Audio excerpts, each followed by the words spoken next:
Welcome to the Complete Python Mastery course. In this course, you're going to learn everything about Python from basics to more advanced concepts. So by the end of the course, you'll be able to confidently use Python for AI, machine learning, web development, and automation. If you have been looking for a comprehensive, easy to follow, well-organized, and practical course that takes you from zero to hero, this is the right Python course for you. You don't need any prior knowledge of Python to get started. I will explain everything step by step in simple terms so you can build a solid foundation. I'm Mosh Hamadani, a software engineer with over 20 years of experience, and I've taught millions how to code and become professional software engineers through my YouTube channel and online school, codewithmosh.com. If you're new here, make sure to subscribe as I upload new videos all the time. Now, let's jump in and get started.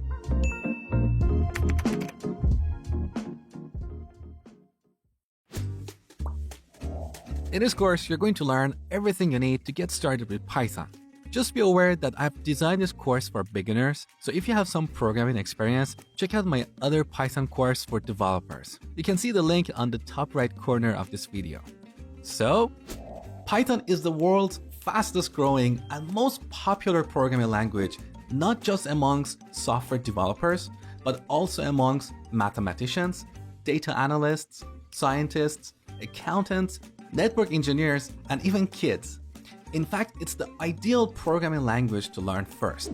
But what makes Python so special? Here are 6 reasons.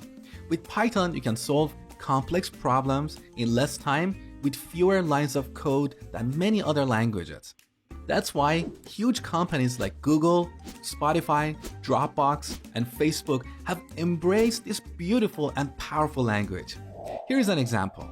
Let's say we want to extract the first 3 characters of the text "Hello World." This is the code we would have to write in C#. This is how we would do this in JavaScript. And here's how we would do it in Python. See how clean and simple the language is? And that's just the beginning. Python is a multi-purpose language, and you can use it for a wide range of jobs such as data analysis, AI and machine learning, writing automation scripts, building web, mobile, and desktop applications, as well as software testing or even hacking. So if you want a high-paying, long-lasting career in any of these areas, especially AI and machine learning, Python is the language to put those opportunities at your fingertips. In fact, according to Indeed.com, the average salary of a Python developer in the US was over $115,000 in March 2018. And here are 4 more reasons that make Python the most desirable language. Python is a high-level language, so you don't have to worry about complex tasks such as memory management as you do in C++. It's cross-platform, which means you can build and run Python apps on Windows, Mac, and Linux. It has a huge community, so whenever you get stuck, there is someone out there to help. And it has a large ecosystem of libraries, frameworks, and tools. Whatever you want to do, it is likely that someone else has done it before, because Python has been around for over 20 years. There are 2 versions of Python out there. Python 2, which is the legacy version of Python and is going to be supported until year 2020. And Python 3, which is Python for the future. In this course, you're going to learn Python 3. Hi, my name is Mosh Hamadani, and I'm going to be your instructor in this course. I'm a software engineer with 18 years of experience, and I have taught way over 1 million people how to code or how to become top professional software engineers. To learn more about me and my courses, head over to codewithmosh.com. All right, now let's get started. All right, the first thing I want you to do is open your browser and head over to python.org. On this page, under Downloads, you can download the latest version of Python. At the time of this video, the latest version is Python 3.13. Chances are in the future, when you're watching this video, there is a newer version of Python available. Don't worry, what I'm going to show you in this tutorial will apply to future versions of Python as well. So go ahead and download the latest version. Now, if you're on Windows, before you click install, make sure to check this little box here that says add Python to path. This step is very important and it will save you a lot of headaches later. So check this box and follow the installation. Now, to verify that Python is successfully installed, click this magnifier And here in this search bar, type terminal. Now here in the terminal window, type Python -- version. This verifies that we have successfully installed Python 3.13. Now, if you're on Mac, press Command and Space to bring up the Spotlight search. Here type terminal. Now to verify that we have installed Python correctly, on Mac, we should type Python 3 space -- version. So as you can see, I've successfully installed Python 3.13 on this machine.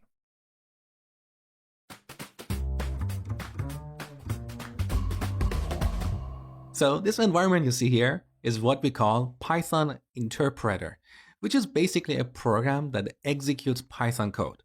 We can type our Python code in a file and give it to this interpreter, or we can type our code directly here in this interactive shell. So here we can write an expression like 2 + 2. In programming, an expression is a piece of code that produces a value. So here, when we add 2 + 2, we get a value. That is why we refer to this piece of code as an expression. So enter, we get 4. Let's try a different kind of expression. Let's see if 2 is greater than 1. We get true, which is an example of a Boolean value. You're going to learn about these Boolean values in the next section. Now, what if we type 2 is greater than 5? Enter, we get false. So in programming, we have true and false, which are similar to yes and no in English. Now, what if we type 2 is greater than, but we don't add a second value here? Just press enter. We get a syntax error. In programming, syntax means grammar. So just like we have the concept of grammar in the languages that we speak, we have the exact same concept in programming. If we write a sentence that is not grammatically correct, chances are some people may not understand that sentence. So in this example, we have this expression which is incomplete. It doesn't have the right grammar or syntax. That is why Python interpreter is complaining by returning an error. So this interactive shell is a great way to quickly experiment with a bit of Python code. But that's not how we build real-world applications. To do that, we need a code editor. And that's what I'm going to show you in the next lecture.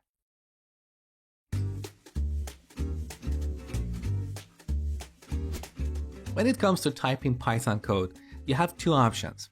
You can use a code editor or an IDE, which is short for Integrated Development Environment. An IDE is basically a code editor with some fancy features like auto-completion, which means as you type code, this feature helps you complete your code. So you don't have to type every character by hand. It's a productivity boosting feature. It also gives you additional features like debugging, which means finding and fixing bugs in your programs, testing, and so on. For both code editors and IDEs, there's so many options out there. The most popular code editors are VS Code, Atom, and Sublime. You can use the code editor that you prefer. In terms of the IDEs, again, there are so many options out there. The most popular one is PyCharm. In this course, I'm going to use VS Code or Visual Studio Code because that's my favorite code editor. Later in the course, I will show you how to install a plugin or an extension that will convert VS Code to a powerful IDE. So before going any further, head over to code.visualstudio.com and download the latest version of VS Code.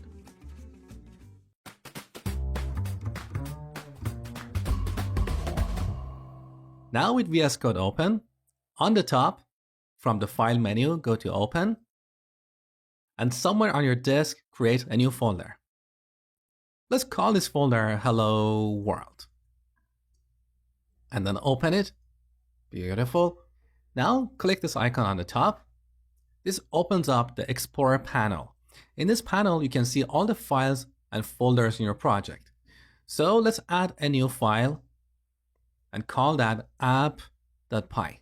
So all our Python files should have the py extension. Press enter. Now let's close this and type a bit of Python code. In this lecture, we're going to use one of the built-in functions in Python called print. So in Python, we have a lot of built-in functions for performing various kinds of tasks. For example, as a metaphor, think of the remote control of your TV. On this remote control, you have a bunch of functions like turn on, turn off, change the channel, change the volume, and so on. These are the built-in functions in your TV. We have the same concept in Python and many other programming languages. So one of these built-in functions that comes with Python is print. And we can use this to print something on the screen. Now, whenever you want to use a function, you should open and close parentheses. In programming, we say we're calling the print function. Calling a function means executing it. Now let's display the hello world message on the screen. Whenever you want to work with text, you should put your text in between quotes, either double quotes or single quotes. Now I'm going to go with double quotes and add hello world, and then put a happy Persian cat here. Beautiful. Save the changes with Command and S on Mac or Control and S on Windows. Now to execute this code, we need to go back to Command Prompt on Windows or Terminal on Mac. But the good news is that we don't have to switch programs. Here in VS Code, we have an integrated terminal. So press Control and backtick. That is the key before number 1 on your keyboard. That is just below the escape button. So this is our integrated terminal. Now if you're on Windows, type Python. If you're on Mac or Linux, type Python 3. And next to that, add the name of our file. That is app.py. And here's our hello world message in the terminal. Beautiful. Now let's take this to the next level and make it a little bit more interesting. Let's close this terminal window by pressing Control and backtick and add a second line of code. So one more time, print. This time, let's add quotes with a star in between them. Now, let's say we want to repeat this star 10 times.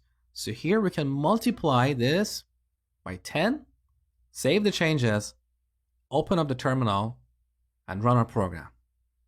And you can see this star is repeated 10 times. So as you see, the instructions in our program are executed from top to bottom in order. In the next lecture, I'm going to show you how to convert this VS Code to a powerful IDE for building Python applications.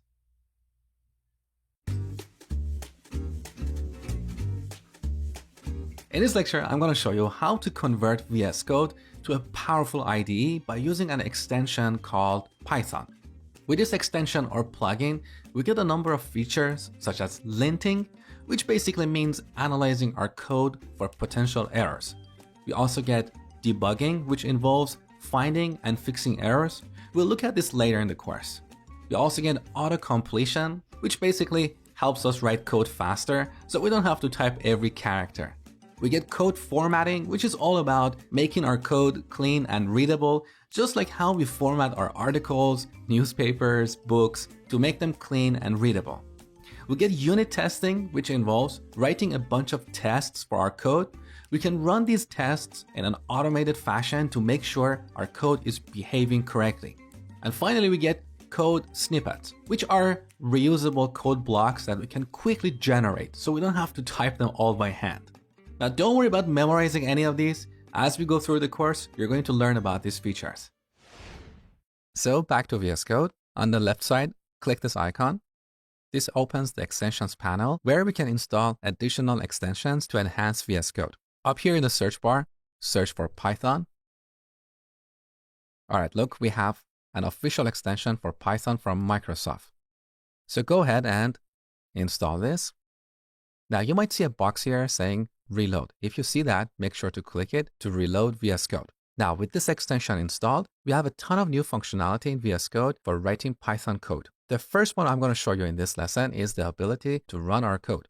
So back to app.py, look, with this extension installed, now we have this play icon on the top for running our code. So if we click it, we can see the output of our program in the terminal window.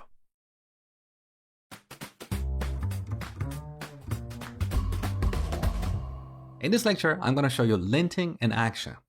So let's start by writing some invalid code like this. Print, space, with no parentheses, and then hello world. Earlier I told you that print is a built-in function, and whenever you want to use or call a function, you should always use parentheses. Now, to be more precise, this is actually valid Python 2 code, but because we're using Python 3 here, This is invalid code from Python 3's point of view. So now when I save the changes, you can see this red underline here. Let's hover our mouse over this underline. You can see this tooltip. It's coming from Pylint, and here's the error message. Missing parentheses in call to print. Did you mean print with parentheses? So this is the benefit of linting. As you're writing code, you can see potential problems in your code. You don't have to wait to run your program to see these errors. So now, if we put parentheses here and save the changes, you can see that red underline is gone. Let's look at another error. Let's type 2 plus and then save the changes. Earlier, we ran this code in Python interpreter's interactive shell. There, we got a syntax or grammar error. So if you hover your mouse here one more time, you can see Pylint is telling us that this is invalid syntax or invalid grammar. It's like an incomplete sentence. So this is linting in action. Now let me show you a couple useful shortcuts here. On the top, look at the view menu. Here we have this problems menu. Look at the shortcut. On Mac, it's Shift, Command, and M. On Windows, it's probably Shift, Control, M. So as you're working with VS Code, try to memorize these shortcuts because they really help you write code faster. Now let's take a look at this problems panel. So this problems panel lists all the issues in your code in one place. So if you have an application with multiple files, this is really useful because some of those files may not currently be open. So this linter, Pylint, will analyze all your files, and if it finds any issues, it will list them here in the problems panel. Now you can also put this on the right side of the screen. So let's put it here. So as you write code, these problems will appear here. Now let's fix this issue. So I'm going to add 3 here, save the changes, and you can see the problem disappeared. And one last thing before we finish this lecture. Once again on the top, let's go to the view menu. The first item is command palette. This is a very important feature in VS Code. Once again, look at the shortcut that is Shift, Command, and P on Mac or Shift, Control, P on Windows. With this command palette, you can execute various commands in VS Code. If you type lint here, you can see all commands related to linting. As you can see, all these commands are prefixed with Python because these commands come with the Python extension that we installed earlier. So these are additional features available to us in VS Code. The first command here is select linter. In this list, you can see various linters available for Pylint. So as you're reading tutorials or talking to other people, you will hear about linters such as Flake 8, MyPy, Pep8, and so on. Different developers prefer different linters. I personally prefer Pylint. That is the most popular one, and that is the default linter set in the Python extension of VS Code. If you're adventurous, you can try using other linters on your own. The difference between these linters is in how they find and report errors. Some error messages are more meaningful or more friendly. The others are more ambiguous. So that's all about linting. In the next lecture, we'll talk about formatting code.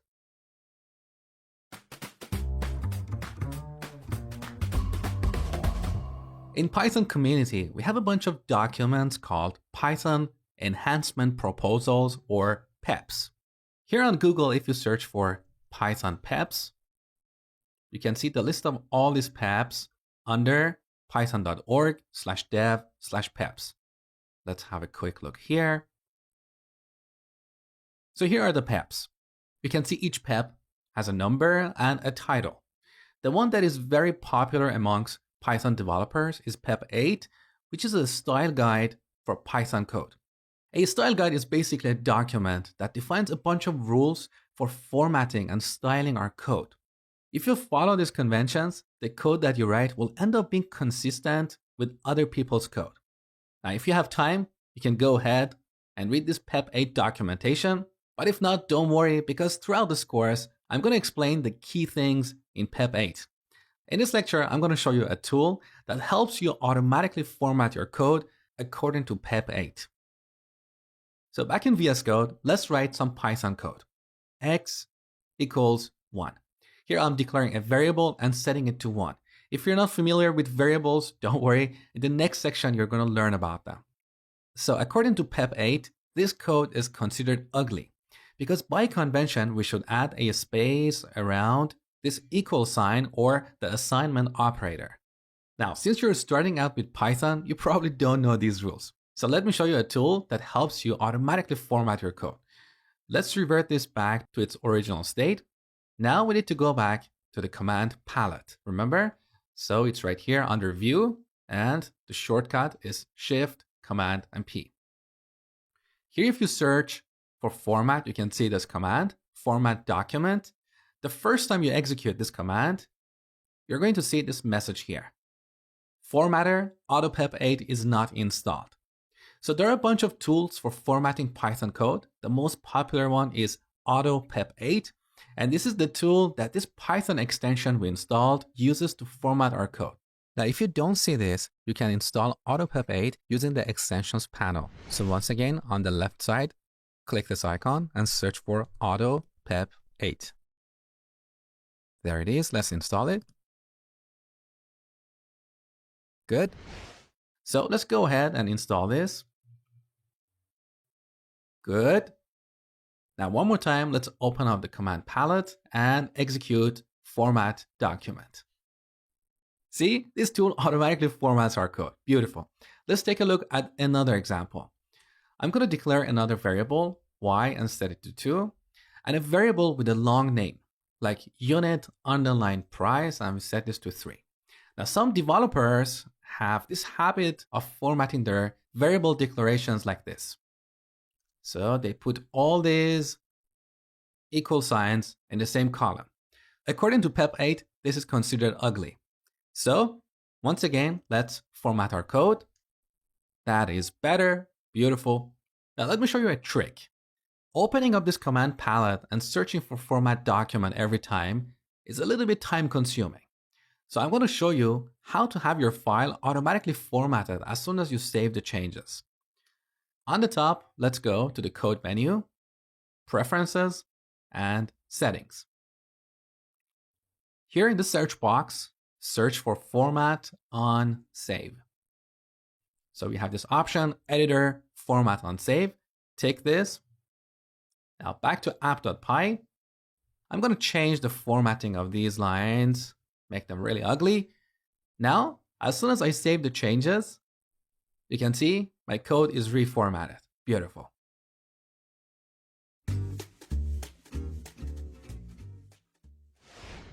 All right, now let's talk about a few different ways to run Python code. As I told you before, one way to run Python code is by opening the terminal window. If you're on Windows, type Python. If you're on Mac, type Python 3, followed by the name of the file. This approach is useful in situations where you don't have access to a code editor, okay? Now, with the Python extension in VS Code, there is a simpler way to run Python code. We get this play button on the top. When we click it, we see the output in the terminal. But clicking this button every time we change our code is a little bit tedious. So let me show you how to associate a shortcut to this button. First, we close this. Next, we bring up the command palette. The shortcut on Mac is Shift, Command, and P. On Windows is Shift, Control, P. Here we search for Open Keyboard Shortcuts. Look, we have this command up here. Now on this window, we can see all the commands in VS Code and the shortcuts associated with them. Here in the search bar, search for Run Python File. Okay, so this is the command that is associated with the play button. As you can see, we don't currently have any key bindings or shortcuts here. So double click in this column. Now here you can press any key combination for creating a shortcut. I'm going to press Control and R. Okay, now we press Enter. With this in place, we can go back to app.py and press Control R. And here we see the output. Beautiful. When we talk about Python, we mean two separate things that are closely related: Python language and a particular implementation. Python as a language is just a specification that defines a set of rules and grammar for writing Python code. A Python implementation is basically a program that understands those rules and can execute Python code. Earlier in the course, we downloaded Python from python.org. This is the default implementation of Python called CPython. It's a program written in C, that's why it's called CPython. So here in terminal, when we run Python, we get this CPython. This is the default implementation of Python. There are a few other implementations out there, such as Jython, written in Java, IronPython, written in C#, and PyPy, written in a subset of Python itself. As new features are added to the Python language, they are first supported by CPython because that's the default implementation, and then they will gradually come to the other implementations.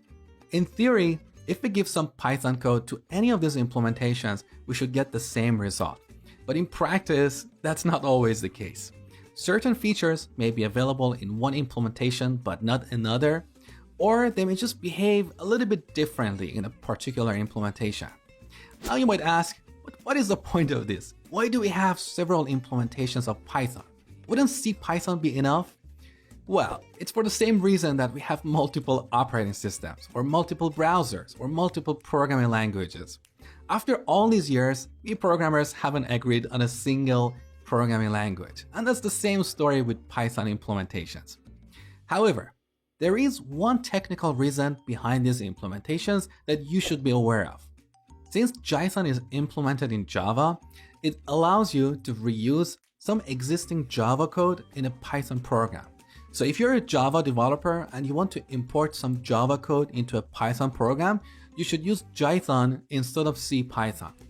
Similarly, IronPython is written in C#, so if you're a C# developer and want to bring some C# code into a Python program, you will have to use IronPython.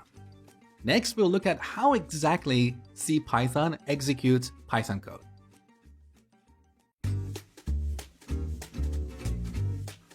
The programming languages we use, like C, C#, Java, Python, these are all simple text-based languages that we humans understand. Computers don't understand them. They only understand machine code. So if we have some code written in C, we should convert it to machine code. And that's the job of a C compiler. So a C compiler is a program that knows how to convert or compile C code into machine code. However, this machine code is specific to the type of CPU of a computer. So if we compile a C program on a Windows machine, we can't execute it on a Mac.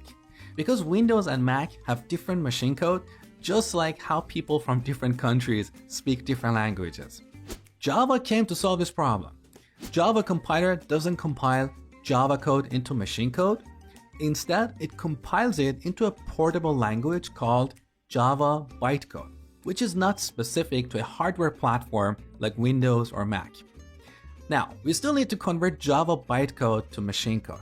So Java also comes with a program called Java Virtual Machine, or JVM, for doing this. When we run a Java program, JVM kicks in, it loads our Java bytecode, and then at runtime, it will convert each instruction to machine code. With this model, we can run Java bytecode on any platforms that have a JVM. We have JVM implementations for Windows, Mac, and so on. So the JVM implementation on Windows knows how to convert Java bytecode into machine code that a Windows machine can understand. C# and Python have also taken the same route, so they are platform independent.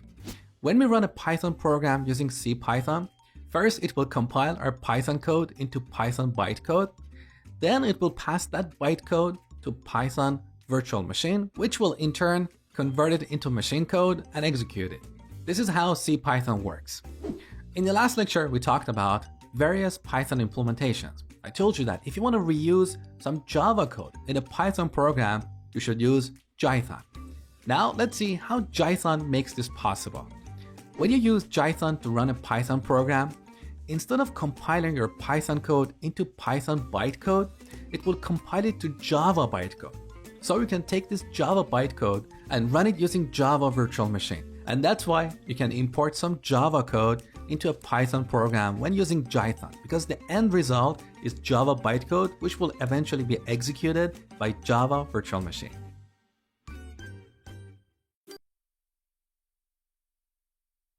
So I've got a few questions for you because I want to see if you've been really paying attention to this video or not. You better have. So here's the first question. For each question, I want you to pause the video, think about the answer for a few seconds. When you're ready, continue watching. So here's the first question. What is an expression? An expression is a piece of code that produces a value. Here's an example of an expression. What do you think is the value of this expression? Well, here we have this string. We're multiplying this by 3. So the result will be a string of 3 asterisks, like this. Here's another question. What is a syntax error? A syntax error is a kind of error that is due to bad syntax or bad grammar in the code. And finally, the last question. What does a linter do? A linter is a tool that checks our code for potential errors, mostly in the category of syntactical errors. So if you have grammatical issues in our code, the linter will tell us before running our program. Okay, that's it for now. If you like more quizzes and programming exercises, look at the link below this video. And if you have enjoyed this video, I hope you have, please support me by giving a thumbs up. Please like this video and share it with others.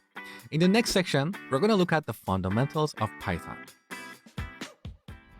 Hey guys, I just wanted to let you know that this tutorial is actually the first 2 hours of my complete Python mastery course. If you're finding this helpful and want to dive even deeper, the full course covers everything from beginner basics to advanced concepts like machine learning, web development, and automation. You'll also get hands-on projects to build your skills step by step. I put the link in the description box if you're ready to take your Python knowledge to the next level. Now let's continue. Let's start this section by a discussion of variables, which are one of the core concepts in programming.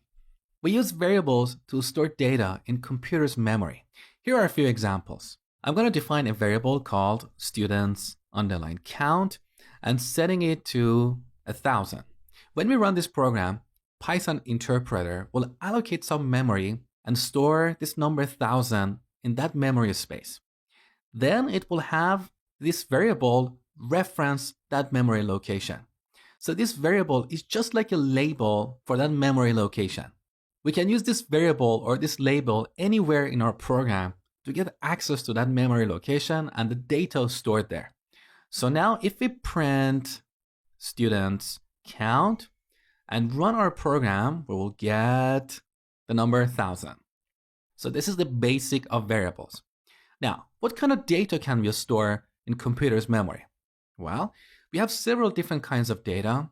In this section, we're going to look at the built-in primitive types in Python. Primitive types can be numbers, booleans, and strings. Let me show you. So here we have a whole number. We refer to this as an integer in programming. We can also have numbers with a decimal point. Let's take a look. So rating, we set this to 4.99. This is what we call a float or a floating point number. And this terminology is not specific to Python. In the future, when you learn a new programming language, you're going to hear these terms again. Now let's take a look at an example of a Boolean. Is published, we set this to true or false. These are examples of Boolean values in programming.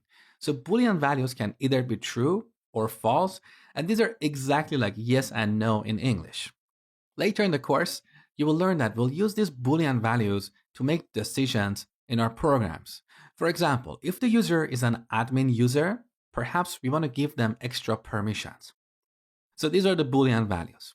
Now take into account that Python is a case-sensitive language, which means lowercase and uppercase characters have different meanings.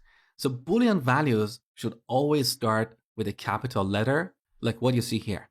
If we type false or false, these are not accepted Boolean values in Python.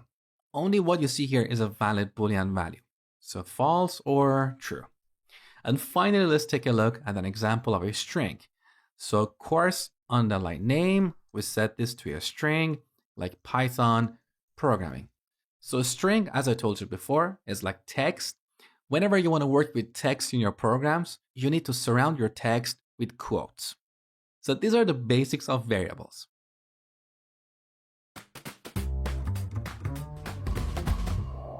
So these are the variables from the last lecture. Now I've got a question for you. There are 4 things that I've consistently used in this program. Can you spot them? If you want, you can pause the video, think about this for a few seconds, and then continue watching. So here are those 4 things. The first thing is that all my variable names are descriptive and meaningful. So students count represents the number of students for a course, or course name clearly explains that this variable holds the name of a course. One of the issues that I see a lot amongst beginner programmers is that they use mystical names for their variables.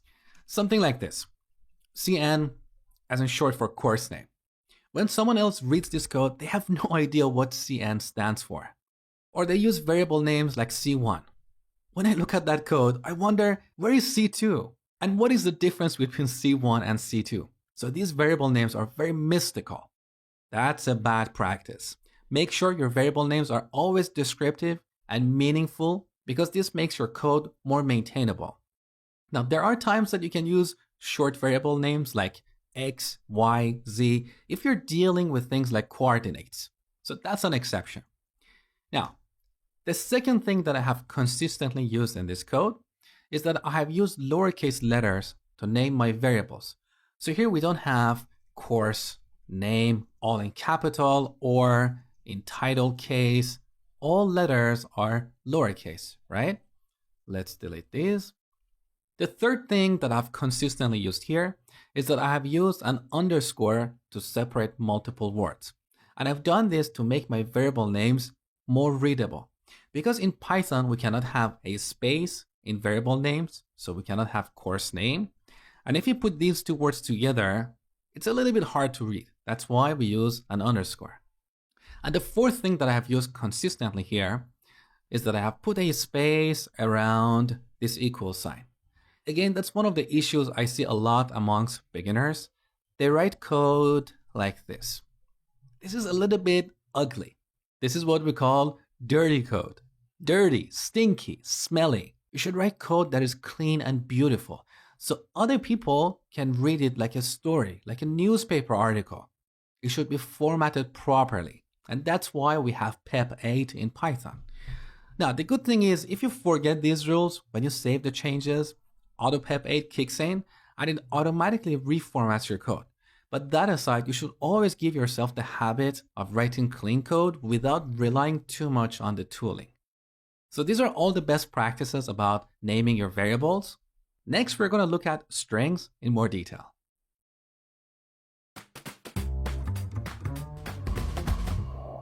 So here we have this course variable set to Python programming. As I told you before, whenever you work with text, you should surround your text with quotes. You can either use double quotes or single quotes. That's more of a personal preference, but quite often we use double quotes. We also have triple quotes, and we use them to format a long string. For example, if you have, let's say, a variable message, that is the message we want to include in the body of an email, you can use triple quotes to format it like this. Hi, John. This is Mosh from codewithmosh.com, blah, blah, blah. So that's when we use triple quotes. Now, we don't need this in this lecture, so delete. Let me show you a few useful things you can do with strings. First of all, we have this built-in function in Python for getting the length of strings. What is a function? A function is basically a reusable piece of code that carries out a task. As a metaphor, think of the remote control of your TV. On this remote control, you have buttons for different functions, like turn on, turn off, change the channel, and so on. These are the built-in functions in your TV. In Python and many other programming languages, we have the exact same concept. So we have functions that are built into the language and the platform. You can reuse these functions to perform various tasks. So here we can use the built-in len function to get the length of a string, which means the number of characters in that string. Now, whenever you want to use a function, you should use parentheses. Now we say we're calling this function, which basically means we're using this function. Now, some functions take additional data, which we refer to as arguments. These arguments are inputs to these functions. So This len function takes an input or an argument. Here we pass our course variable, and this will return the number of characters in this string. So let's print that and see what we get. Run the program. We get 18 because we have 18 characters here. Let's look at another example. If you want to get access to a specific character in this string, you use the square bracket notation. So here we add course, square brackets. To get the first character, you use the index 0. So in Python, like many other languages, strings are 0 indexed, which means the index of the first character or the first element is 0. So now when we print this, we'll get P, okay? Now you can also use a negative index, like -1. What does that mean? Well, if 0 represents the first character here, what do you think -1 represents? That takes us back to the end of the string. So that returns the first character from the end of the string. Let's run this program. You will see we'll get G. There you go. Using a similar syntax, you can slice strings. Let me show you. So I'm going to duplicate this line and remove -1. Now let's say we want to extract the first 3 characters in this string. So here we need 2 indexes. The start index, colon, the end index. So this will return a new string that contains the first 3 characters in this course variable. That will be P, Y, and T. So the index of these characters are 0, 1, and 2. So that means the character at the end index is not included, okay? Let's run the program and make sure we get the right result. There you go, PYT. Now, what if we don't include the end index? What do you think we're going to get? It's common sense. We start from index 0 and go all the way to the end of the string. So this will return a new string that is exactly the same as the original string. Let's take a look. So we get Python programming.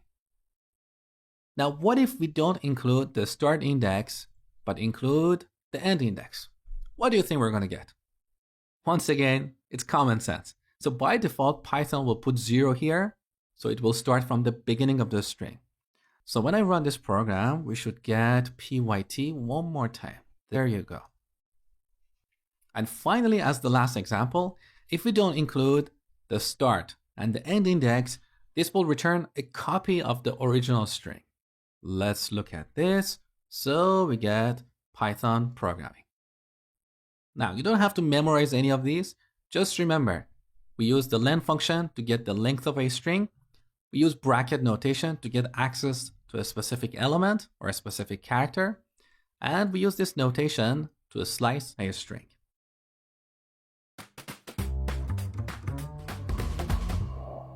So we have this string here, Python programming. Now, let's say we want to put a double quote in the middle of this string. There is a problem here. Python interpreter sees this second string as the end of the string. So the rest of the code is meaningless and invalid. How do we solve this problem? Well, there are 2 ways. One way is to use single quotes for our string, and then we can use a double quote in the middle of the string. But what if for whatever reason, perhaps for being consistent in our code, we decided to use double quotes? How can we add another double quote in the middle of this string? Well, we can prefix this with a backslash. Backslash in Python strings is a special character. We have a jargon for that called escape character. We use it to escape the character after. Let me show you what I mean. So let's print this course and run this program. What's going on here? We don't have the backslash because we use that to escape this double quote and basically display it here. So backslash is an escape character and backslash double quote is an escape sequence. In Python strings, we have a few other escape sequences that you should be aware of. Let me show you. So in Python, we use a hash sign to indicate a comment. A comment is like additional note that we add to our program. It's not executed by Python interpreter, okay? So here are the escape sequences. You have seen backslash double quote. We also have backslash single quote. So we can use that to add a single quote here. Let's run the program. Here it is, beautiful. We also have double backslash. So if you want to include a backslash in your strings, you should prefix it with another backslash. Let me show you. So when we run this, we get Python 1 programming. And finally, we have \n, which is short for new line. So now if I add a \n here, see what we get. We get a new line after Python, so programming will end up on the second line. So these are the escape sequences in Python.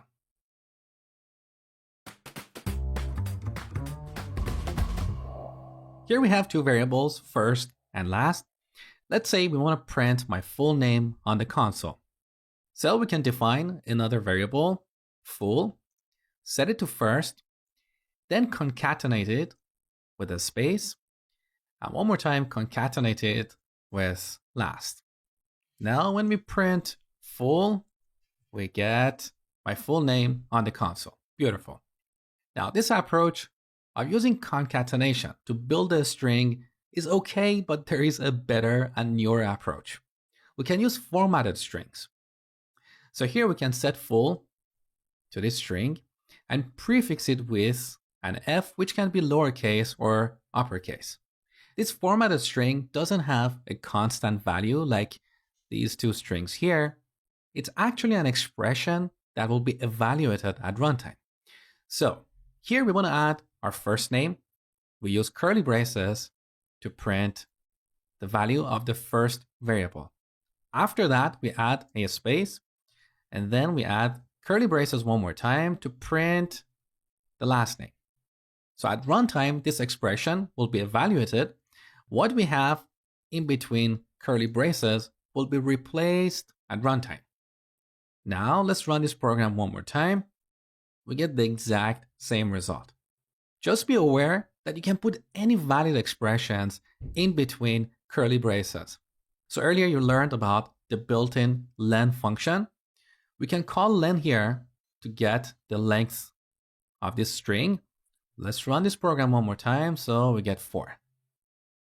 We can also replace last with an expression like this, 2 plus 2. Let's run this program, we get 4 and 4.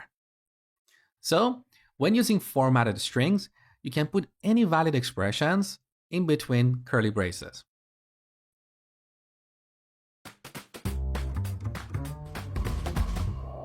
In this lecture, we're going to look at a few useful functions available to work with strings.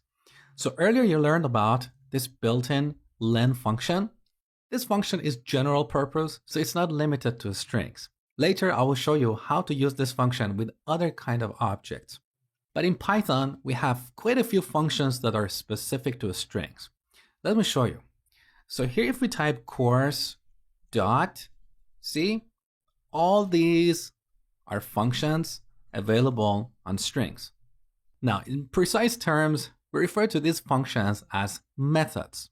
This is a term in object-oriented programming that you will learn about later in the course. For now, what I want you to take away is that everything in Python is an object, and objects have functions we call methods that we can access using the dot notation. So here, course is an object. We use the dot notation to access its functions, or more accurately, methods. Let's take a look at a few of these methods. We have upper to convert a string to uppercase. Now let's print this and run the program. Here's what we get. Beautiful. Now note that the methods that you call here return a new string, so the original string is not affected. Let me show you. So print course, run the program one more time. Look, this is our original string, right? So course.upper returns a new string, a new value. We can store it in a variable like course, underline capital, like this. Now, to keep this demo simple and consistent, I'm going to revert this back and use a print statement. We also have the lower method to convert a string to lowercase. We also have title, which will capitalize the first letter of every word. So if our string was like this, when we call the title method, we get Python programming as you see here. Okay? Another useful method is strip, and we use it to trim any white space at the beginning or end of a string. This is particularly useful when we receive input from the user. Let me show you. So let's imagine the user entered a couple of white spaces at the beginning of the string. When we call course.strip, those white spaces will be removed. Take a look. So note that in the first three examples, we have those white spaces, but in the last one, it is removed. So strip removes the white space from both the beginning and end of a string.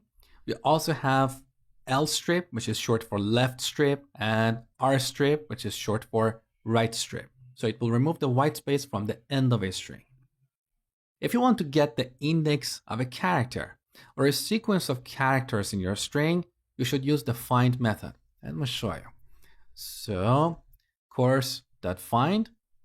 So as an argument, here we pass another string. We can pass a character or a series of characters. Let's find the index of pro. Run the program. So the index of pro is 9. So if we start from 0 here all the way to 9, this is the index of pro. Okay? Now, as I told you before, Python is a case-sensitive language.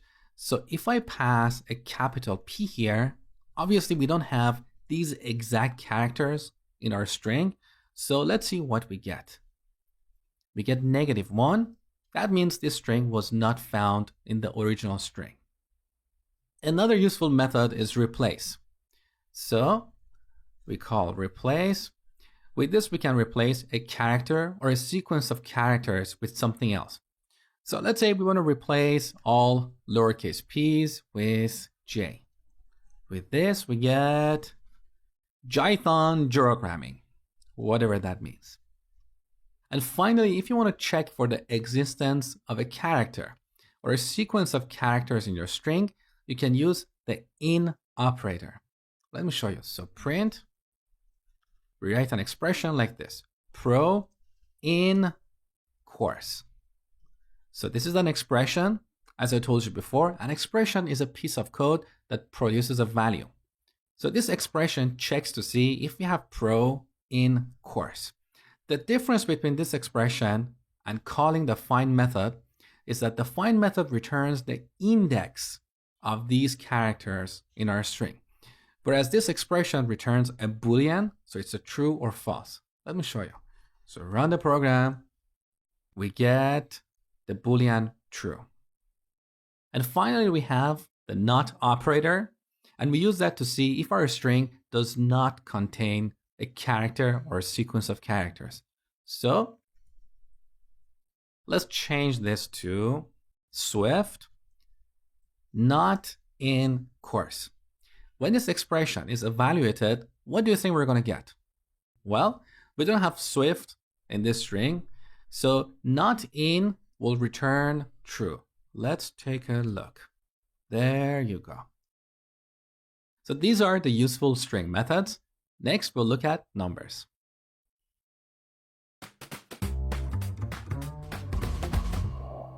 In Python, we have 3 types of numbers. 2 of these you have already seen before. They are integers and floats. We also have complex numbers. So complex numbers in math are in the form a plus bi, where I is the imaginary number. Now, if you're not familiar with this concept, don't worry. This is something that is used a lot in mathematics and electrical engineering. If you want to use Python to build web applications, you're never going to use complex numbers. But let me quickly show you the syntax for representing complex numbers. Instead of I, we use j. So here is an example, 1 plus 2j. So x now is a complex number. And by the way, as I told you before, this is just a comment or an additional note in our program. When we run this program, anything after this hash sign will be ignored. So these are the three types of numbers we have in Python. For all these types of numbers, we have the standard arithmetic operations that we have in math. Let me show you. So we have addition, subtraction, multiplication, division, but we actually have two different types of divisions. Let me show you. First, let's run this program. So with this division operator, which is a slash, we get a floating point number. If you want an integer, you use double slashes. Let me show you. So double slash, run the program, we get 3, okay? We also have modulus, which is the remainder of a division. And finally, exponent, which is left to the power of right. So 10 to the power of 3 will be 1,000. These are the standard arithmetic operators. Now, for all these operators, we have a special operator called augmented assignment operator. Let me show you. So let's imagine we have x set to 10. We want to increment x by, let's say, 3.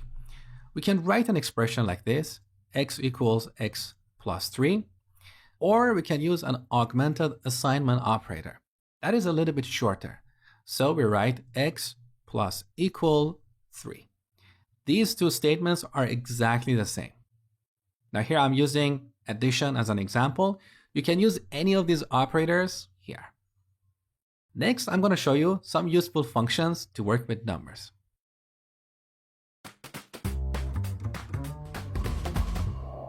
In this lecture, we're going to look at a few useful functions to work with numbers. So we have this built-in function round for rounding a number. So if we pass 2.9 here and print the result, we will get 3. We have another useful built-in function called ABS, which returns the absolute value of a number. So if we pass negative 2.9 here, we'll get positive 2.9. Technically, we have only a handful of built-in functions to work with numbers.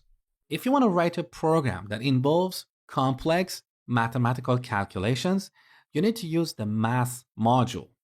A module is like a separate file with some Python code. So in Python, we have this math module, which includes lots of mathematical functions for working with numbers. But we need to import this module so we can use it. On the top, we type import math. Now math in this program is an object, so we can use the dot notation to see all the functions, or more accurately, all the methods available in this object. As an example, we have math.ceil for getting the ceiling of a number. So if we pass 2.2 here and run this program, we get 3. Now in this math module, we have lots of functions. Let me show you how to find the complete list. Here on Google, search for Python 3. Make sure to add the version number, math module. On this page, you can see all the functions in the math module. So in this lecture, we looked at math.ceil. We also have math.copysign, fabs, and so on. As an exercise, I encourage you to play with a couple of functions in this module.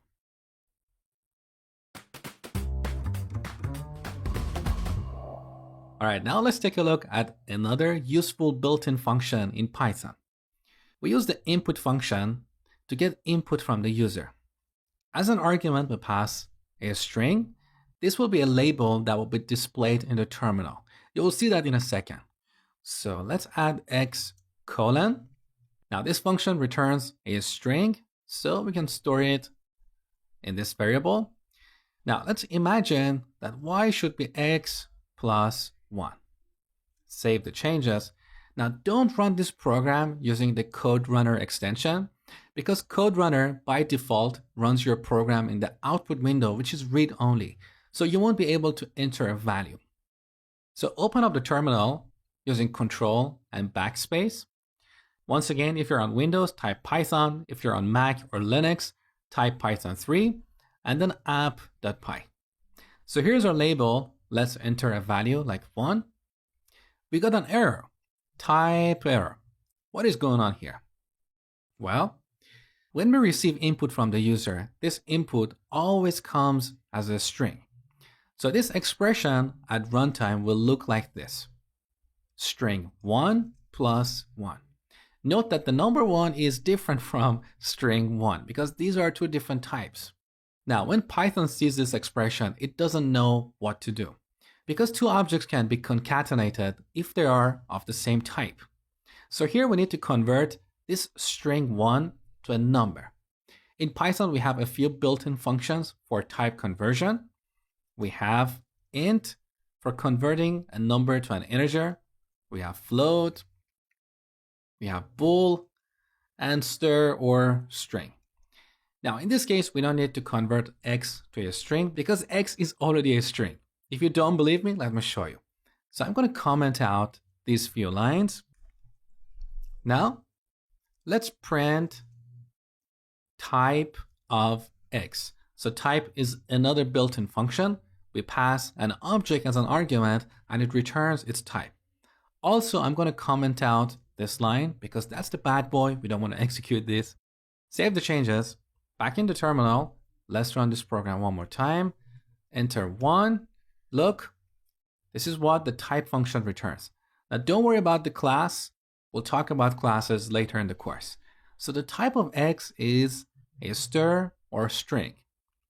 So let's delete this line. To fix this problem, we need to convert x to an integer, and then we can print both x and y using a formatted string. Remember? So we add an f, quotes, now here we add a label like x, then we'll add a field. So here we want to print the value of x variable. After that, we add some more text. And finally, we want to print the value of y. Let's run this program one more time. So here in the terminal, let's enter 1. And here's the result. X is 1 and y is 2. Beautiful. Now, all these built-in functions are self-explanatory. The only tricky one is bool. Because in Python, we have this concept of truthy and falsy values. These are values that are not exactly a Boolean true or false, but they can be interpreted as a Boolean true or false. So here are the falsy values in Python. Empty strings are considered falsy, so they're interpreted as a Boolean false. Number 0 is also falsy.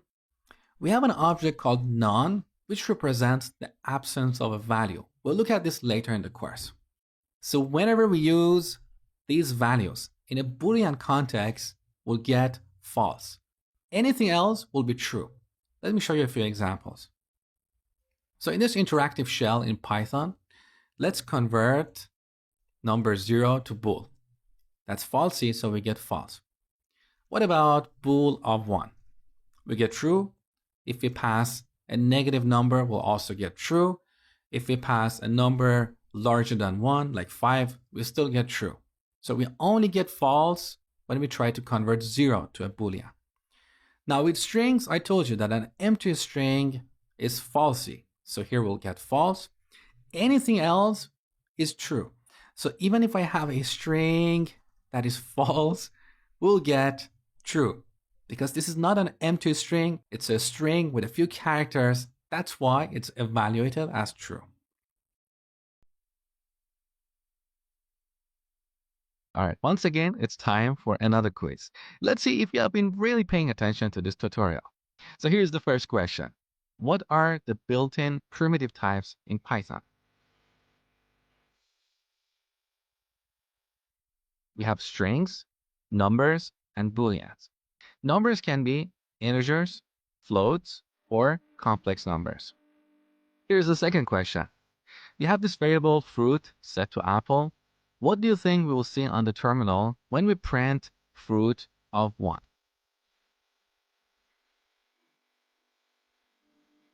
Well, using square brackets, we can access individual characters.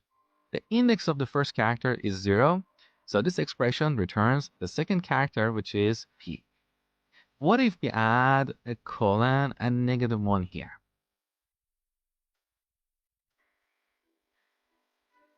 Well, using the syntax, we can slice a string. Our start index is 1, and our end index is -1, which refers to the first character from the end of the string. Now, when slicing a string, the character at the end index, or -1, is not included. So with this expression, we'll get all the characters starting from the second character, which is P, all the way until we get to E. So the result of this expression is PPL. Here's another question. What is the result of this expression?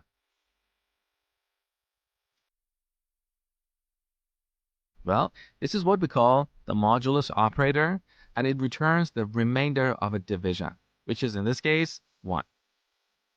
And finally, the last question.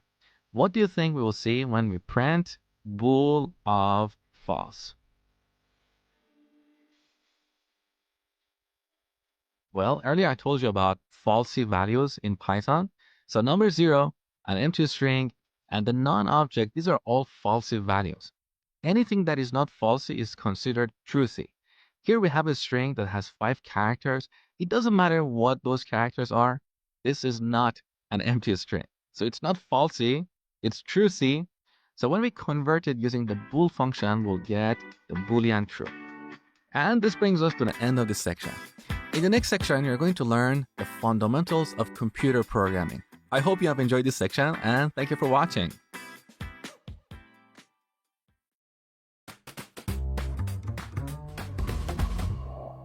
We're going to start this section by exploring comparison operators. We use comparison operators to compare values. Here are a few examples. So 10 is greater than 3. We get true.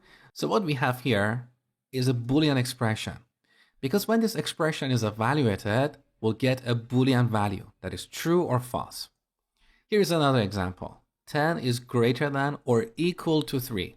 Once again, we get true. We also have less than, so 10 is less than 20. We have less than or equal to. Here's the equality operator, so 10 is equal to 10. What about this expression? What do you think we're going to get? We get false. Because these values have different types and they're stored differently in the computer's memory. And finally, we have the not equal operator. So now with this expression, we should get true. Beautiful. We can also use these comparison operators with strings. Let me show you. So we can check to see if bag is greater than apple. We get true because when we sort these two words, bag comes after, so it's considered greater. Now what about this one? Bag equals capital bag. We get false. Here's the reason. Every character you see here has a numeric representation in programming. Let me show you. So we have this built-in function called ord. Don't worry about memorizing this because you're probably never going to use this in the future. But let me show you the numeric representation of the letter B. So that is 98. In contrast, capital B is represented as 66. That is the reason these two strings are not equal. So these are the comparison operators in Python. Next, we'll look at conditional statements.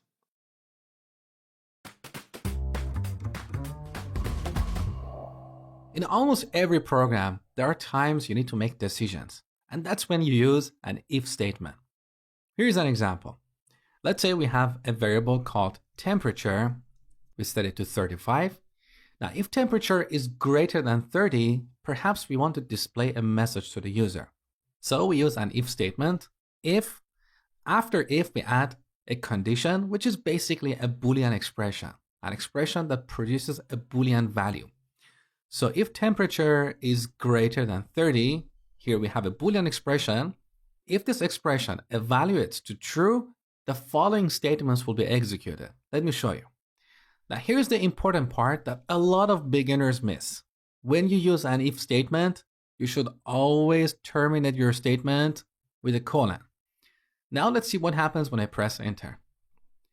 Our cursor is indented. So here we have two white spaces. This is very important Because using these indentations, Python interpreter will know what statements should be executed if this condition is true. Here we want to print a message like, it's warm. We can print another message as well, drink water. So we can have as many statements as we want here. As long as they are indented, they belong to this if block. Now, when we finish here, we should remove indentation to indicate the end of this if block. So here we can add a print statement with a message like done. This statement will always be executed whether this condition is true or not. Now, note that when I save the changes, this indentation you see here is going to be doubled up. Take a look. Save. There you go. So when we save the changes, AutoPEP8 reformats our code and uses 4 white spaces for indentation. So 1, 2, 3, 4. It uses 4 white spaces because that's what PEP8 recommends. All right, now let's run this program. So because temperature is greater than 30, we see the first 2 messages and we see the done message regardless. So if I change the temperature to, let's say 15 and run the program one more time, look, this done message is executed whether our condition is true or not. So pay great attention to these indentations. That's one of the issues I see in beginner's code. Let's say they want both these print statements to be executed if the condition is true. Accidentally, they remove the indentation on the 4th line. And that's why their program doesn't work as they expect. So be careful about this. Now, what if we want to have multiple conditions? We use an elif statement. So elif, that is short for else if. Here we can add another condition, another expression. So temperature is greater than 20. Once again, colon, enter. Now by default here, VS Code is using 2 white spaces. So don't worry about this. As soon as you save the changes, those 2 white spaces will be converted to 4 white spaces. So let's print a different message. It's nice. Save the changes. Now look, all these lines are indented consistently. You can have as many elif statements as you want. And optionally, you can also have an else statement. So if none of the previous conditions are true, then what you have in the else block will be executed. Once again, we add the colon, indentation, print. Here we can add a message like it's cold. Save the changes. In this case, temperature is 15. So none of these 2 conditions will be true and we will see it's cold. Let's run the program. There you go.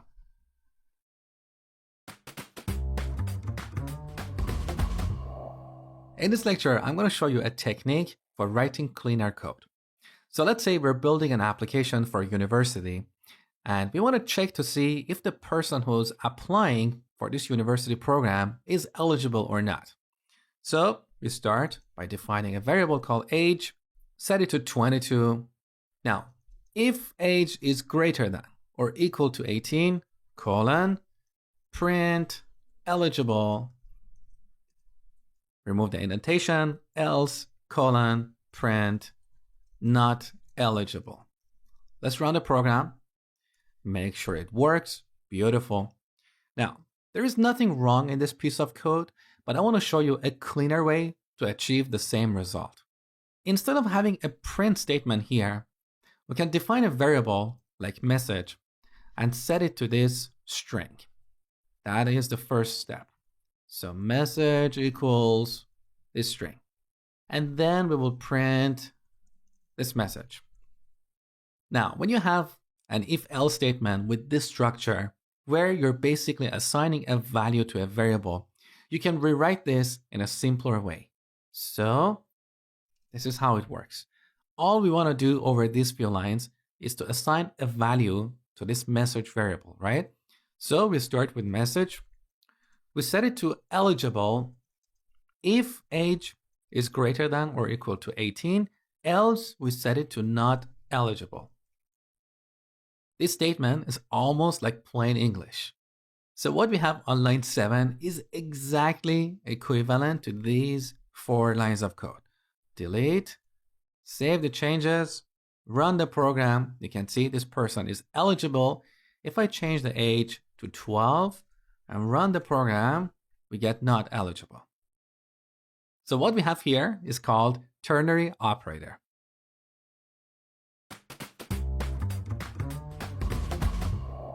In Python, we have 3 logical operators, and we use these operators to model more complex conditions.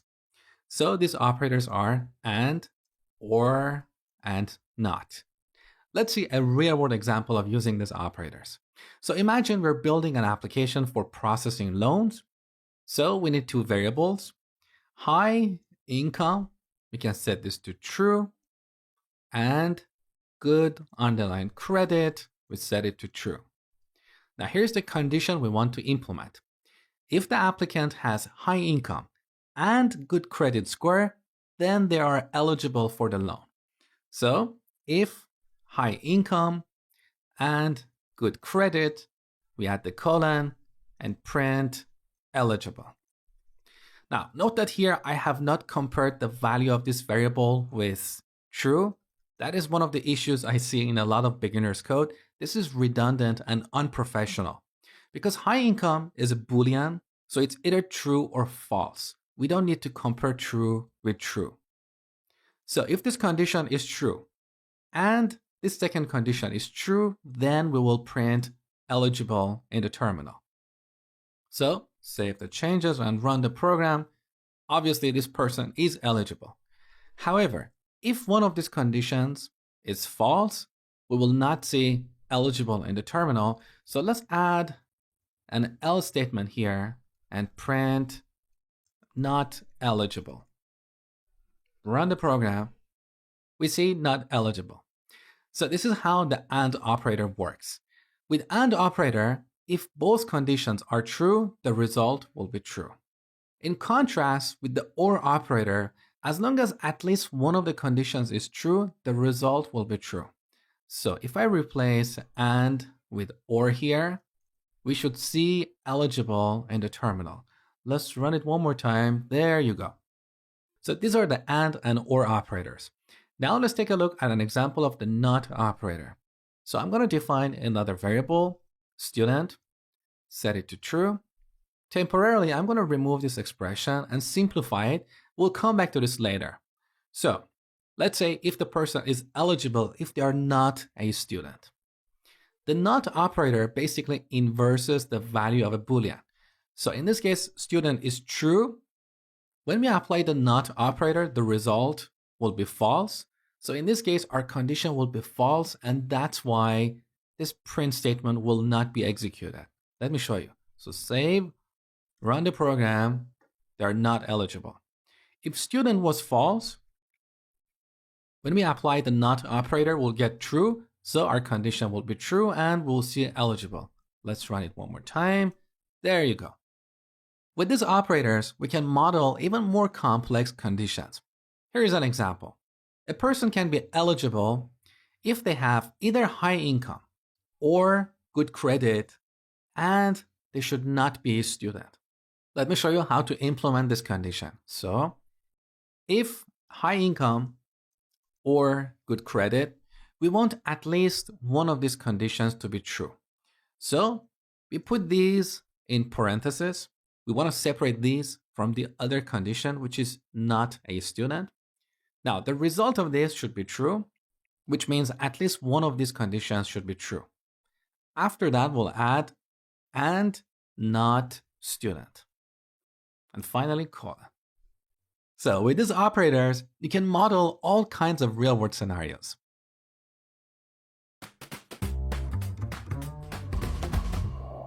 So here's the example from the last lecture. A person is eligible for a loan if they have high income and good credit, and they are not a student. Now, one thing you need to know about these Boolean operators is that they are short circuit. What do I mean by that? Well, when Python interpreter wants to evaluate this expression, it starts from the first argument. If this is true, it continues the evaluation to see if the second argument is also true. So it continues the evaluation all the way to the end of this expression. However, As soon as one of these arguments is false, the evaluation stops. Let me show you what I mean. So if I change high income to false, when Python interpreter sees this expression, it starts here. It knows that high income is false, so it doesn't matter what comes after. The result of this entire expression will always be false because at least one of the arguments or one of the operands is false. This is what we call short circuiting, just like the short circuit concept we have in electronics. So the evaluation stops as soon as one of these arguments evaluates to false. We have the same concept with the OR operator. So if I change these AND operators to OR, let's see what happens. With the OR operator, we know that at least one of the arguments should be true. So the evaluation stops as soon as we find an argument that evaluates to true. In this case, when Python interpreter evaluates this expression, it sees that high income is false, so it continues the evaluation, hoping that the next argument will be true. Here, good credit is true, so evaluation stops, and the result of this entire expression will be true. So in Python, logical operators are short circuit.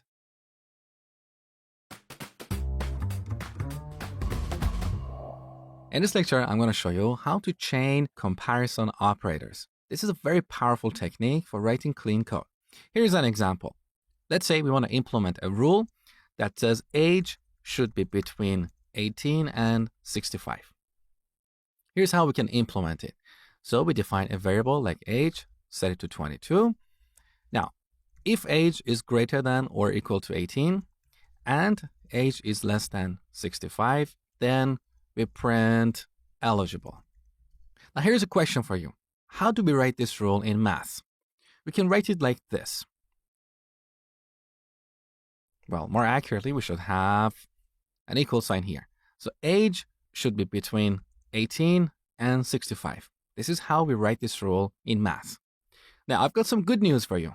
We can write the exact same expression in Python. So I'm going to move this up, put an if statement here. Line 4 and line 3 are exactly equivalent. But as you can see, line 4 is cleaner and easier to read. So let's get rid of line 3. This is what we call chaining comparison operators.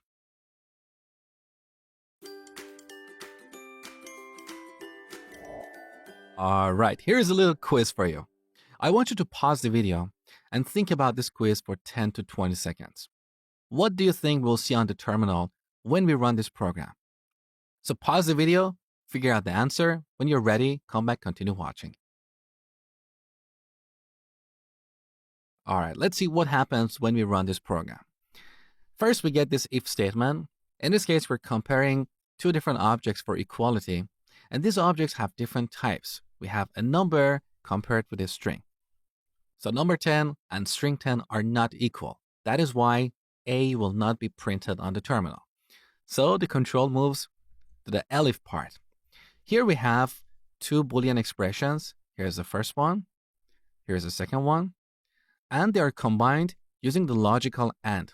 So if both these expressions are evaluated to true, then this entire expression will be true and we will see B on the terminal.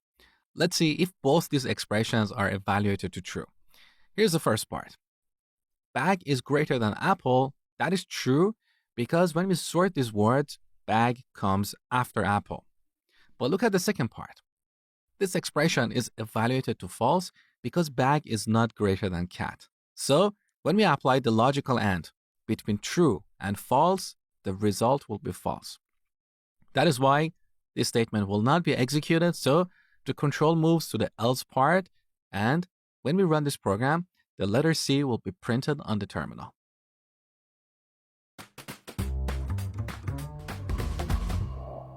There are times that we may want to repeat a task a number of times. For example, let's say we send a message to a user. If that message cannot be delivered, perhaps we want to retry 3 times.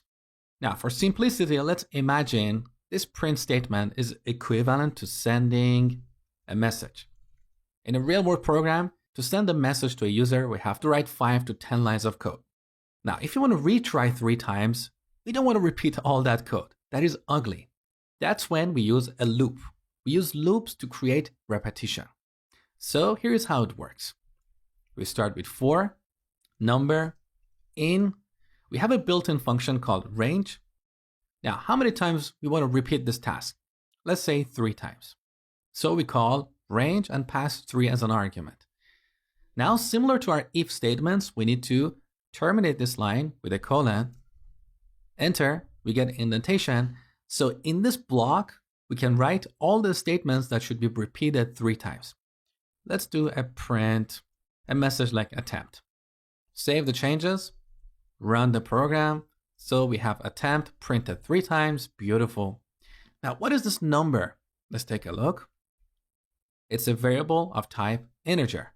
So let's pass it as the second argument to the print function, number. Run the program. This is what we get, 0, 1, 2. So here we have a for loop. This for loop is executed 3 times. In each iteration, number will have a different value. Initially, it will be 0. In the second iteration, it will be 1. And finally, in the last iteration, it will be 2. Now here we can do something fun. We can add 1 to this, run the program, and now the messages that we print are kind of more meaningful or more user-friendly, like attempting number 1, attempting number 2, and so on. We can take this to the next level. So we can pass another argument. Here I'm going to add an expression. One more time, number plus 1. So we'll get 1, 2, 3. Now I want to put this expression in parentheses. So let's select this, put it in parentheses, and then multiply it by a dot. So here we have a string that is multiplied by a number. The result will be that string repeated that number of times. Let's take a look. So run the program. See, that's pretty cool, isn't it? Now let me show you one more thing before we finish this lecture. As you saw, this range function generates numbers starting from 0 all the way up to this number here, but it doesn't include this number. Here we can pass another argument, say start from 1 and finish before 4. With this change, we don't need to add 1 to number every time, because in the first iteration, this number variable will be set to 1. So we can simplify our code and make it cleaner. Let's run it one more time. We get the exact same result. We can also pass a third argument as a step. So I'm going to change the second argument to 10 and pass 2 as a step. Look at the result. These are the numbers we get, 1, 3, 5, and so on. So pretty useful. You're going to use this function a lot in real-world applications.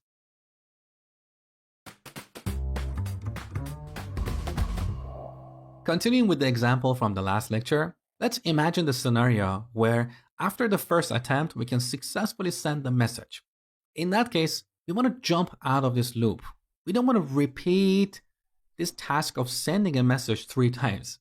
Let me show you how to implement this. So in this demo, I'm going to simulate the scenario where we can successfully send a message. So we define a variable successful and set it to true. Now here, after this print statement, we'll have an if statement, if successful, colon, then perhaps we can print successful. Now here we want to jump out of this loop. For that, we use the break statement. Let's run this program and see what happens. So there you go. After the first attempt, we are successful and there are no more attempts. So once again, I want you to pay great attention to the indentation here because that's one of the common issues amongst beginners. So here's our for loop.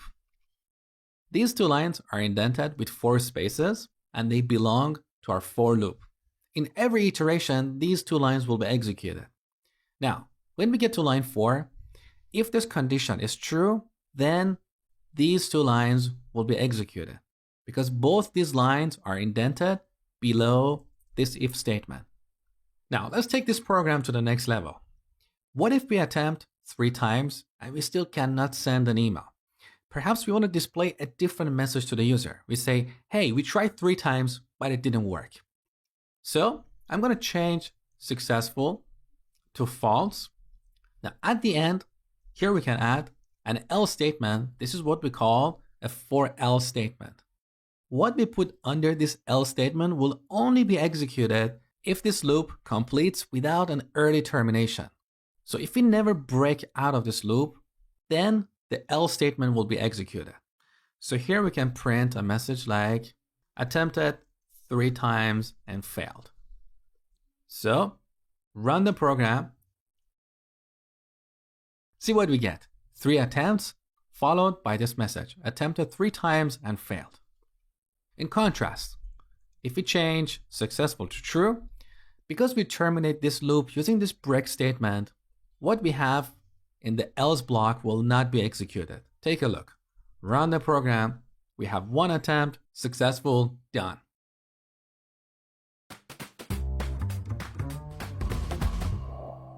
In programming, we have this concept called nested loops. So we can put one loop inside of another loop, and with this, we can get some interesting results. Let me show you. So I'm going to start with this loop for x in range 5, colon. Now, inside of this loop, I'm going to add another loop. So for y in range 3, colon. And then in our second loop, I'm going to add a print statement. Here we can use formatted strings to display coordinates. Remember formatted strings? So we have f followed by quotes. Now here we add parentheses for our coordinates. First, we want to display x and then comma followed by y. Let's run this program and see what happens. There you go. Pretty cool, isn't it? So we get 0 and 0, 0 and 1, 0 and 2. Then we get 1 and 0, 1 and 1, 1 and 2, and so on. Now let me explain how exactly Python interpreter executes this code. So here we have 2 loops. This is what we call the outer loop, and this is the inner loop. So the execution of our program starts here. In the first iteration of this loop, x is 0. Now we get to this statement, which is a child of this for statement because it's indented 4 times. This statement itself is a loop. So what we have inside of this loop will be executed 3 times. In the first iteration, x is 0 because we're still in the first iteration of the outer loop. And y is also 0 because we're in the first iteration of the inner loop. That is why we get 0 and 0. Now we go to the second iteration of this inner loop. In this iteration, y will be 1, whereas x is still 0. That is why we get 0 and 1. And similarly, in the third iteration of our inner loop, we'll get 0 and 2 in the terminal.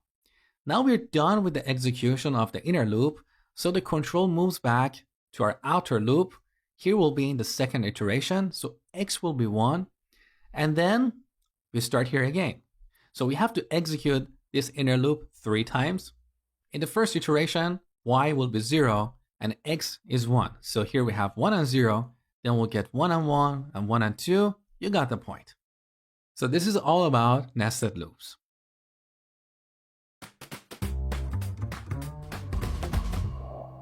So you have learned how to use for loops to repeat one or more statements in your programs.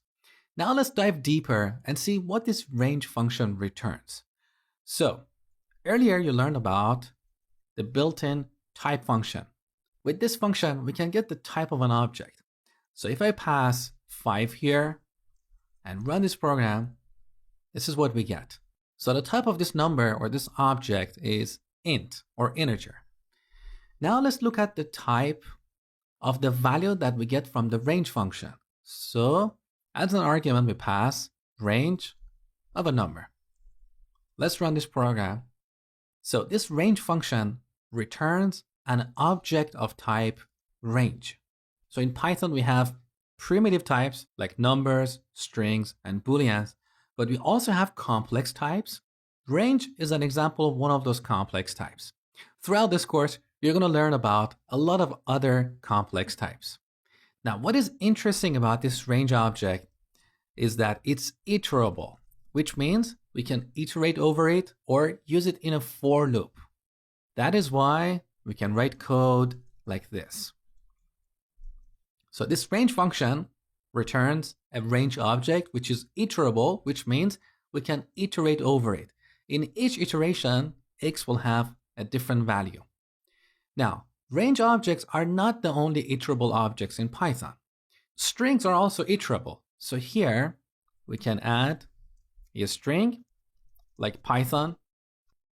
Now in each iteration, x will hold one character in this string. Let me show you. So print x, and I'm going to delete these two lines here. Let's run this program. So in each iteration, we'll get one character and print it. We have another complex type called list, which we use to store a list of objects. So we add square brackets. This indicates a list. Now we can add a list of numbers or a list of strings, like a list of names. You will learn about lists later in the course. So let's run this one more time. As you can see, we can iterate over lists. In each iteration, we'll get one object in this list. Now later in the course, I will show you how to create your own custom objects that are iterable. For example, you will learn how to write code like this. For item in shopping cart, print item. So shopping cart is going to be a custom object that you will create. It's not going to be an integer or a string or Boolean. It's a custom object. It has a different structure. And we'll make it iterable so we can use it in a for loop. And in each iteration, we can get one item in the shopping cart and print it on the terminal.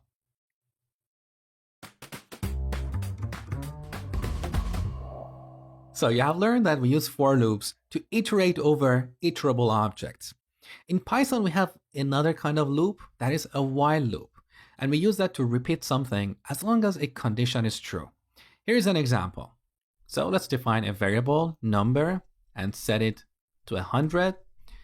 Now we use while, and here we add a condition. As long as number is greater than 0, we add a colon. Once again, we have indentation, so we can repeat one or more statements.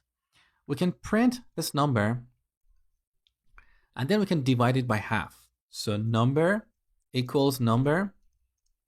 We use the integer division to divide it by 2.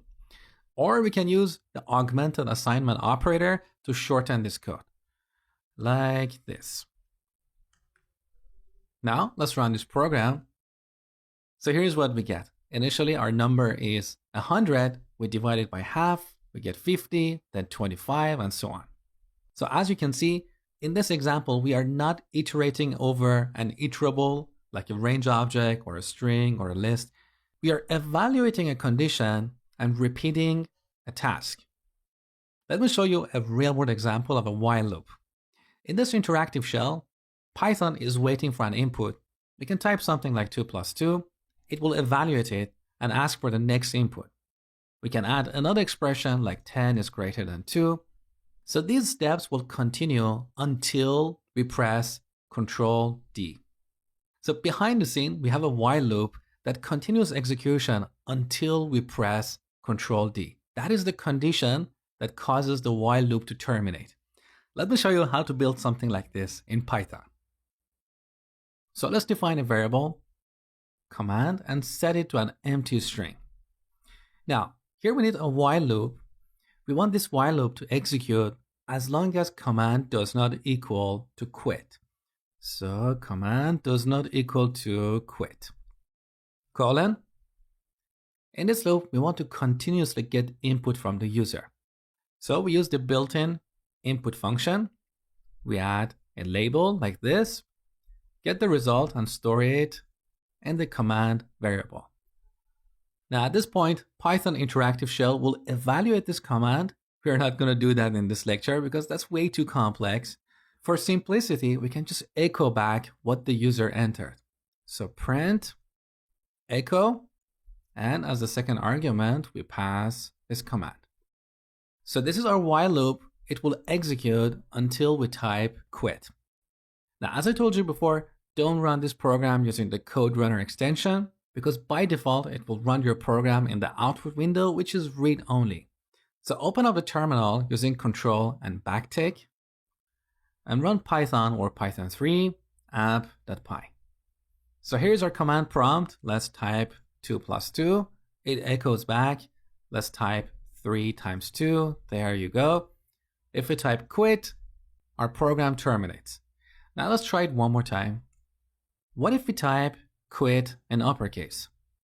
The program doesn't terminate because, as you learned before, lowercase and uppercase characters have different numeric representations.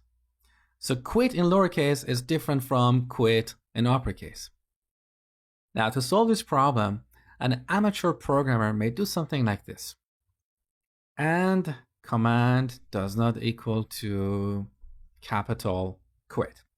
So while command does not equal quit in lowercase and quit in uppercase, continue getting input from the user. Let's run this program in terminal and see what happens. So one more time, Python app.py. We type quit. Beautiful, it works. We type quit in uppercase. That would work too. But what if I type quit with an uppercase Q and lowercase UIT? Our program doesn't terminate. So this is a poor way of checking for the quit command. What is a better way? Let me show you. So we don't need this AND operator here. Instead, because command is a string, we can call the lower method. So whatever the user types in, first we'll convert it to lowercase and then compare it with quit in lowercase. With this change, it doesn't matter how the user types the word quit. We'll always terminate the program.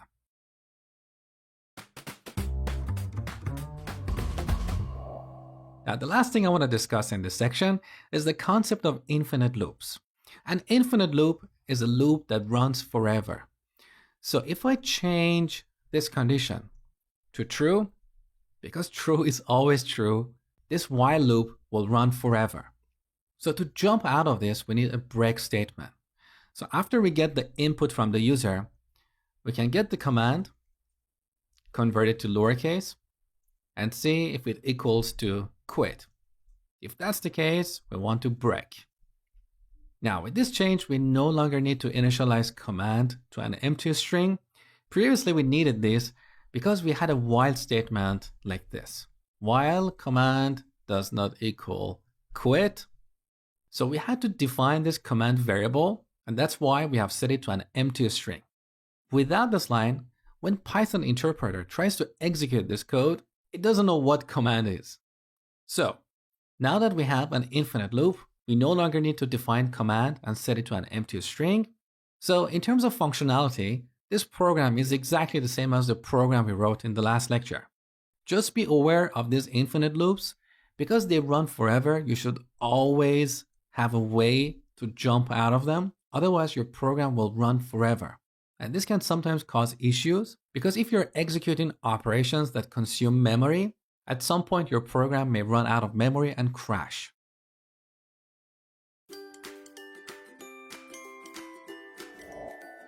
All right, time for an exercise. I want you to write a program to display the even numbers between 1 to 10. So when you run this program, you should see 2, 4, 6, and 8. And after these, I want you to print this message. We have 4 even numbers. Now here's a quick hint before you get started. You should call the range function with 1 and 10. Do not use the third argument, which is called step. So basically, I want you to iterate over all the numbers between 1 to 10. Check if each number is an even number and then print it on the terminal. So pause the video, spend 2 minutes on this exercise. When you're done, come back, continue watching. So we start with a for loop for number in range 1 to 10, colon. We check to see if the remainder of division of this number by 2 equals 0. So if number modulus 2 equals 0, then we print this number. Now let's run this program. So we get 2, 4, 6, 8. Beautiful. Now to count the even numbers, we need a separate variable. So let's call that count. Initially, we set it to 0. Now in this if block, every time we find an even number, we need to increment count. So we set count plus equals 1. And finally, after our for loop, we can print a formatted string. We have count even numbers. Let's run the program, and here's the result. So that brings us to the end of this section. In the next section, you're going to learn how to create your own functions. I hope you enjoyed this section, and thank you for watching.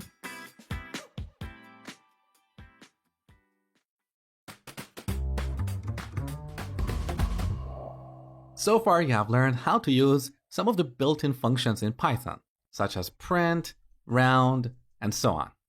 In this section, you're going to learn how to write your own functions. Now, you might ask, but why do we even need to write our own functions? Well, when you build a real program, that program is going to consist hundreds or thousands of lines of code. You shouldn't write all that code in one file like we have done so far. You should break that code into smaller, more maintainable, and potentially more reusable chunks. You refer to these chunks as functions. So let me show you how to create your own custom functions. We start with the def keyword, which is short for define. Next, we need to give our function a name. So let's call this greet. All the best practices you learned about naming your variables also apply to naming your functions. So make sure your function names are meaningful, descriptive, use lowercase letters to name your functions, and an underscore to separate multiple words. Now, after the name, we need to add parentheses. You will see why shortly. And then we'll add a colon. Now, what is going to happen? You know it. We're going to get indentation, which means the following statements will belong to this function. So here I'm going to add two statements. Hi there, and welcome aboard. Both these lines belong to this function because they're indented. Now we're done with this function. We need to call it. So we remove the indentation and we add two line breaks after this function. This is what PEP 8 recommends to keep our code clean and maintainable. Now, if you forget to add two line breaks, don't worry. As soon as you save the changes, AutoPEP 8 will automatically add these line breaks for you. Let me show you. So I'm going to remove these line breaks and call this function greet with parentheses, just like how we call the built-in functions. Now save the changes. There you go. So we get two line breaks after our function. Now let's run this program. So we get these two messages on the terminal.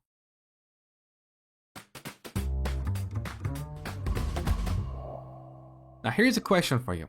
What is the difference between the greet and print functions? The difference is that this print function takes an input, whereas our greet function doesn't take any inputs. So let me show you how to pass inputs like first name and last name to this function. When defining a function, in between parentheses, we'll list our parameters.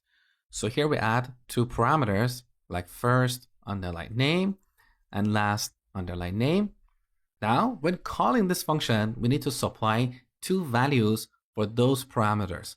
We refer to them as arguments. So, Mosh Hamedani. These are the arguments to the greet function. That's one of the terms that a lot of developers out there don't know. They don't know the difference between parameters and arguments. A parameter is the input that you define for your function, whereas an argument is the actual value for a given parameter. Okay, now let's change line 2. And instead of saying hi there, we can greet a person by their full name. So we can convert this to a formatted string and pass two fields here, first name as well as last name. Save the changes, run the program, and this is what we get in terminal. Now this function is more useful. We can reuse it and call it with different arguments. So let's greet John Smith as well. Run the program. So we get hi Mosh Hamedani and hi John Smith. Now note that by default, all the parameters that you define for a function are required. So here our greet function takes two parameters. If I exclude one of these arguments and save the changes, you can see we have this red underline. So Pylint is complaining and saying there is no value for argument last name.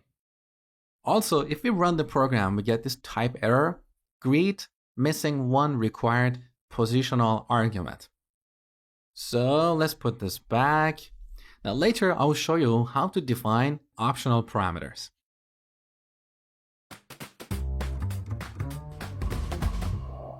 So this is the simplified version of this greet function we created earlier. Now in programming, we have two types of functions. Functions that perform a task and functions that calculate and return a value. Here are some examples. Both the print and greet functions are examples of type 1. They're performing a task, which is printing something on the terminal. In contrast, the round function is an example of a function that calculates and returns a value. So the functions that you create fall into these two categories. Now let me show you how to rewrite this greet function, but in the second form. So instead of printing this string on the terminal, we simply return it. Let me show you. So I'm going to delete all this code, define a new function, but call it get_greeting. We add the name parameter and simply return this formatted string hi name. That's all we have to do. So we use the return statement to return a value from this function. Now we can call this function get_greeting, pass a name like Mosh. Because it returns a value, we can store that value in a separate variable like message. Now you might be curious, which form of these greeting functions is better? Well, with this first implementation, we are locked to printing something in the terminal. In the future, if we want to write that message in a file or send it in an email, we have to create another function. So we cannot reuse this greet function in other scenarios. In contrast, this second form is not tied to printing something on the terminal. It simply returns a value. Now we get this value and we can do whatever we want with it. We can print it on the terminal, or we can use the built-in open function to write this message to a file. So we can create a file like content.txt, open it for writing. This returns a file object, and then we can call file.write message. Now don't worry about these two lines. Later in the course, I'm going to talk about working with files. But what I want you to take away here is that we have this message variable and we can do whatever we want with it. We can print it on the terminal, write it to a file, send it in an email, and so on. And one more thing before we finish this lecture. So here's our greet function. And as you can see, we're simply printing a string. Now, if we call greet, give it a name, run the program, we get this message, hi Mosh. But what if we put this inside of a call to the print function? Let's see what we get. We get hi Mosh followed by none. What is this? None is the return value of the greet function.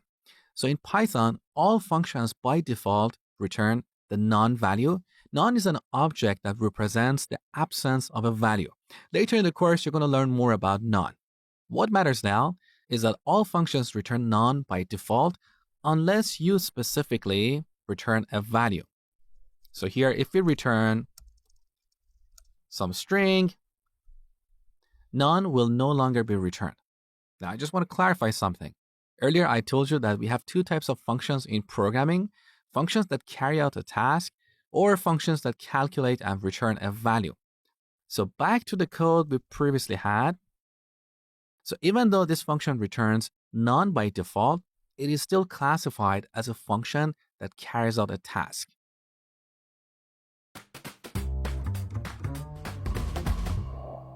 Let's create another function. We call it increment. We want to use this function to increment a number by a given value. So here we simply return number plus by. Now we can call this function like this, increment 2 and 1. This returns a value, so we can store it in a variable like result and then print it on the terminal.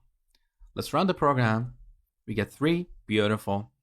Now we can simplify this code. We have used this result variable only in a single place, that is line 6. So we don't really need it. So on line 6, we can replace result with a call to increment function, like this. So when Python interpreter executes this code, first it will call the increment function, it will get the result and temporarily store it in a variable for us. We don't see that variable.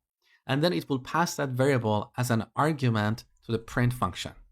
Now, if we run this program, we get the exact same result. Beautiful. Now we can make this code more readable. If someone else looks at line 5, they may not know exactly what these arguments are for. We can use a keyword argument to make this code more readable. So this 1 here is the value of this by parameter. We can prefix it with the name of the parameter like this. Now we can read this code almost like plain English. Increment 2 by 1. So if you're calling a function with multiple arguments and it's not quite clear what these arguments are for, you can make your code more readable by using keyword arguments. So here, by equals 1 is a keyword argument.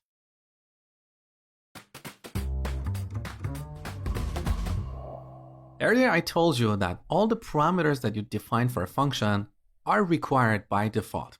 In this lecture, I'm going to show you how to make the by parameter optional. So let's say we don't want to explicitly pass by equals 1 every time we want to call this increment function. We want to use this function to increment a value by 1. So we remove the second argument. Now we need to give this parameter a default value. So we set it to 1. Now if we call this function and don't supply the second argument, this default value will be used. Otherwise, the value that we specify here will be used. Let me show you. So we run this program. The result is 3. But if we pass the second argument here, we'll increment 2 by 5, so we will get 7. So you can see it's pretty easy to make a parameter optional. Just be aware that all these optional parameters should come after the required parameters. In other words, I cannot add another required parameter here. Let's call that another. I cannot add that here. If I save the changes, you can see we get a red underline here. So all the optional parameters should come after the required parameters. Now, obviously, in this case, we don't need the second parameter, so let's delete it.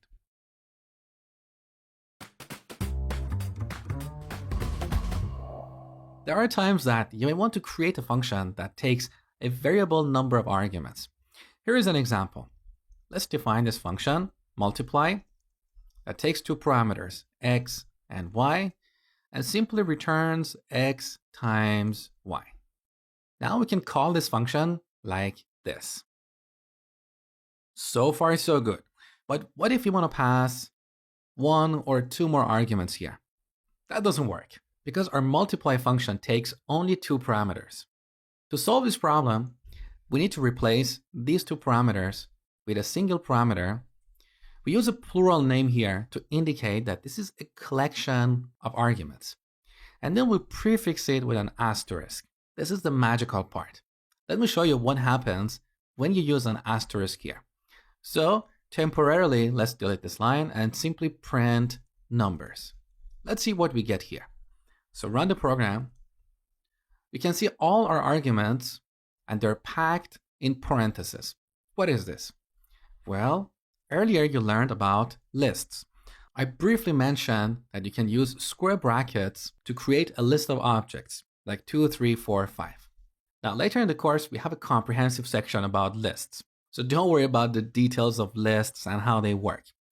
But what I want you to note here is that the only difference between this list and what we have here is in the notation.